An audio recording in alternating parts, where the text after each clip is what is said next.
Hello दोस्तों, स्वागत है आपका हमारे यूट्यूब चैनल पे। आज का टॉपिक होने वाला है वाइटल साइन। सबसे पहले हम जानें कि वाइटल साइन होता क्या है। वाइटल साइन हमारे बॉडी के जनरल मतलब सामान्य स्थिति को बताता है कि हमारा जो शरीर है वो कैसे वर्क कर रहा है। अगर इनमें किसी भी तरह की गड़बड़ी आती है तो हमारा बॉडी जो है नॉर्मल से अब नॉर्मल की ओर वर्क करने लगता है। यानी कि अगर हमारे वाइटल साइन में कोई भी दिक्कत होता है तो हमारा बॉडी जो है अच्छे से वर्क नहीं करेगा। वाइटल साइन अब होते कितने प्रकार के हैं, तो वाइटल साइन कहीं कहीं पे दिए जाते हैं 7 प्रकार के और कहीं कहीं 6 प्रकार के दिए जाते हैं। तो हम बात करने वाले हैं 6 प्रकार के वाइटल साइन। वो होते कौन कौन से हैं। फर्स्ट आ गया आपका ब्लड प्रेशर, दूसरा आपका आ गया रिस्पायरेटरी रेट, थर्ड आपका आएगा बॉडी टेम्परेचर, फोर्थ आ जाएगा आपका पल्स रेट, फिफ्थ आएगा ब्लड ग्लूकोज एंड सिक्स्थ आएगा हार्ट रेट। अब हम बारी बारी से सबको एक एक करके समझेंगे कि इनके बीच होता क्या है। अब हम बात करते हैं आगे हार्ट रेट की।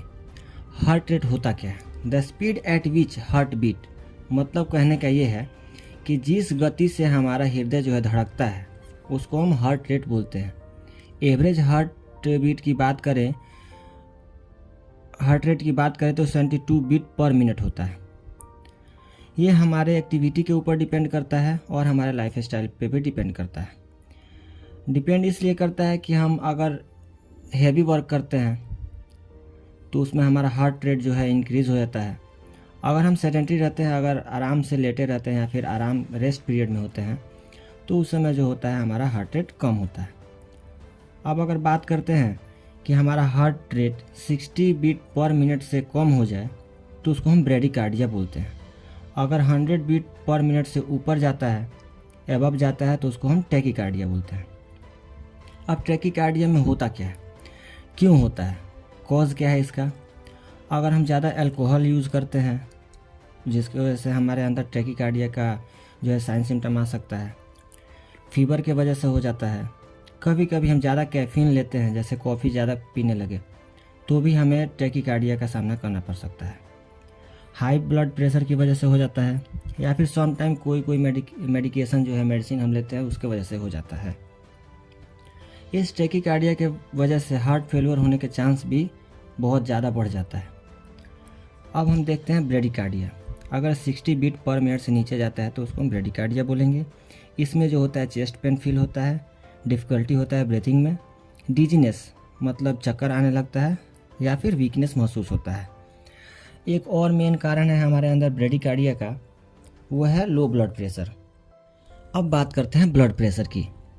आजकल के ज़माने में तो ब्लड प्रेशर की जो पेशेंट हैं वो बहुत सारे मिल रहे हैं। नॉर्मल हर किसी में ब्लड प्रेशर का प्रॉब्लम आ चुका है।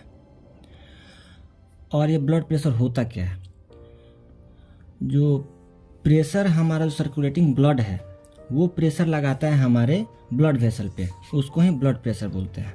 ये जो ब्लड प्रेशर है 2 भागों में बांटा गया है, एक सिस्टोलिक होता है, एक डायसिस्टोलिक होता है। अब बात करें अगर नॉर्मल ब्लड प्रेशर की, तो नॉर्मल लगभग सब कोई जानता है कि 120/80 होता है, तो उतना ही होता है 120/80 mm ऑफ Hg।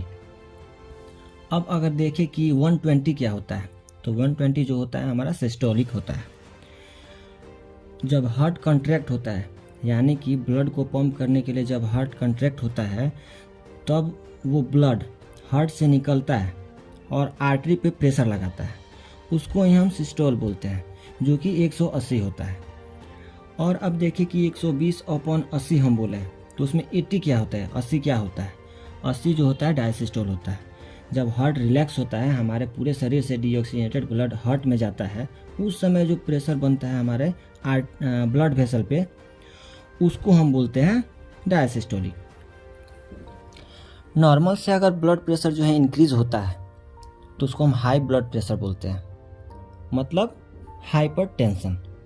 इसमें हम रेंज की बात नहीं करेंगे क्योंकि ये जो रेंज होता है हर एज में डिफरेंट एज में डिफरेंट होता है, और या फिर हमारे रेगुलर एक्टिविटी पे भी वो डिपेंड करता है। अगर नॉर्मल से बात करें कम की ओर, अगर नॉर्मल ब्लड प्रेशर से 120/80 से अगर कम होता है तो उसको हम हाइपोटेंशन बोलते हैं। अब देखते हैं हाइपरटेंशन। हाइपरटेंशन जो है अनहेल्दी लाइफ स्टाइल की वजह से हो सकता है, जैसे कि अगर हम रेगुलर फिजिकल एक्टिविटी नहीं कर रहे हैं, बैठे रह रहे हैं, शांत रह रहे हैं, तो उसके वजह से हमारा जो है हाइपरटेंशन हो सकता है। कुछ हेल्थ कंडीशन है जिसमें जैसे कि डायबिटीज़ हो गया, ओबेसिटी मतलब मोटापा हो गया, उसके वजह से हमारा जो है ब्लड प्रेशर बढ़ने का चांस बढ़ जाता है। अब इसमें हाई बीपी जो है वो प्रेगनेंसी के समय में भी हो सकता है। इसको अगर कम करना है, अगर हमारा ब्लड प्रेशर अगर हाई है उसको कम करना है, तो हमारे शरीर में जाहिर सी बात है कि सोडियम लेवल कम करना होगा, यानी कि नमक का सेवन कम करना होगा। अब देखते हैं हाइपोटेंशन। हाइपोटेंशन मतलब लो ब्लड प्रेशर। ये तब होता है जो हम इमोशनल हो जाते हैं या फिर स्ट्रेस में होते हैं, किसी भी सिचुएशन से हमें डर लगता है उस समय होता है, या फिर अगर हमारे शरीर में कहीं पेन हो, दर्द हो, तब होता है। ये डिहाइड्रेशन की वजह से भी हो सकता है, जिसके वजह से हमारा जो है ब्लड वॉल्यूम कम हो जाता है। ब्लड डोनेट करेंगे उस समय आपका ब्लड प्रेशर जो है लो हो सकता है, हाइपोटेंशन हो सकता है, या फिर एक्सेस ब्लीडिंग हो गया, या फिर इंटरनल ब्लीडिंग हो रहा है, या फिर एक्सटर्नल ब्लीडिंग जिसको हम हेमरेज बोलते हैं। अब नेक्स्ट देखते हैं ब्लड ग्लूकोज। तो ब्लड ग्लूकोज तो नॉर्मल है, सब में डायबिटीज़ जो आजकल बीमारी चल रहा है उसको ही बोलते हैं, और इसको हम अगले वीडियो में अच्छे तरीके से समझेंगे कि ब्लड ग्लूकोज लेवल जो है बढ़ता क्यों है, इसके कॉज क्या होते हैं, इसके ट्रीटमेंट क्या होते हैं, इसमें जो टेस्ट होता है वो कैसे होता है, ये हम नेक्स्ट